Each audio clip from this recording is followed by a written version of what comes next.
ষষ্ঠতম বর্ষে বসিরহাট কাউন্টের পরিচালনায় যে রথযাত্রা, সেই রথযাত্রার সূচনা আমরা করেছি। আমাদের মধ্যে উপস্থিত হয়েছিলেন বসিরহাট বিধানসভা দক্ষিণ বিধানসভার মাননীয় বিধায়ক সপ্তর্ষি ব্যানার্জি মহাশয়। তাছাড়া উপস্থিত ছিলেন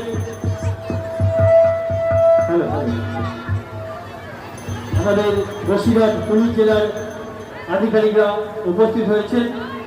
এছাড়াও আমাদের মধ্যে উপস্থিত হয়েছিলেন বিভিন্ন ওয়ার্ডের কাউন্সিলররা। আমাদের মধ্যে উপস্থিত হয়েছেন 18 নম্বর ওয়ার্ডের জনপ্রতিনিধি বিশ্বজিৎ রায় মহাশয়। এছাড়া আমাদের মধ্যে উপস্থিত হয়েছেন শোভা দাস মহাশয়া, পিন্টু দাস মহাশয়। সকলকে আমরা অসংখ্য অভিনন্দন জানাই। বাপিন দাস, আপনাকে আমরা সামনে আসার জন্য অনুরোধ করছি। আমাদের প্রভুকে অনুরোধ করব, আপনি একটু সামনে আসুন আমাদের জনপ্রতিনিধি বিশ্বজিৎ রায় মহাশয়কে বরণ করে নেওয়ার জন্য। তুমি যেখানেই থাকো আমাদের সামনে এসে উপস্থিত হও। আমরা শুভ সূচনা করেছি।